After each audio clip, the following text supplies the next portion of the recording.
দেখেছো বাবা, আজ আমাকে একটা ছেলে দেখতে আসবে আর আজই কাজের মাসিটা আসতে দেরি করছে। ঘর বাড়ির একই অবস্থা।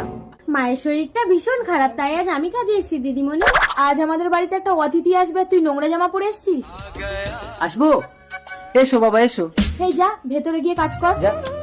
থাক থাক থাক, সেই ছোট্টবেলা থেকে তোমার সাথে আমার মেয়ের বিয়ের কথা বলে রেখেছিল তোমার বাবা। জানি মন্ত্রী মশাই, সেই জন্যই তো আপনি আমার বাবাকে পুলিশের চাকরিটা দিয়েছেন। দিদিমণি চা।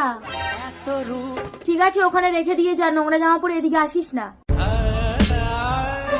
তুমি অমন ভাবে কথা বলছো কেন ওর সাথে? কাজের লোককে কাজের মতনই রাখতে হয়, নইলে মাথায় উঠে গেলে ওদেরকে আর নামানো যায় না। দাঁড়াও পুষ্কর, দুপুরে খেয়ে যাবে না? আপনার মেয়ের ব্যবহারে আমার পেট ভরে গেছে, খাবো না, আসি। পুষ্কর। এই মল্লিকা, কাঁদিস না রেনি, তোমার বাবার চাকরিটা কিন্তু চলে যাবে পুষ্কর। হ্যাঁ এই কুলক্ষণী, তোর জন্য একটা ভালো পাত্র হাতছাড়া হয়ে গেল। বেরিয়ে যা আমাদের ঘর থেকে। দিদিমণি আমাকে বের করে দেবেন না, আমার মায়ের ওষুধ কিনতে হবে। এই নে, এই 20 টাকা দিয়ে তুই আর তোর মা বিষ কিনে খেয়ে নিবি। যা বেরো আমাদের ঘর থেকে। তোর জন্য কি আমি চাকরিটা হারাবো? তুই একটা কাজের মেয়েকে পছন্দ করে এসেছিস। চল মন্ত্রী সাহেবের পায়ে ধরে ক্ষমা চাইবি। বাবা, তুমি নিজেকে বাঁচানোর জন্য ছেলেকে বলে দিচ্ছ?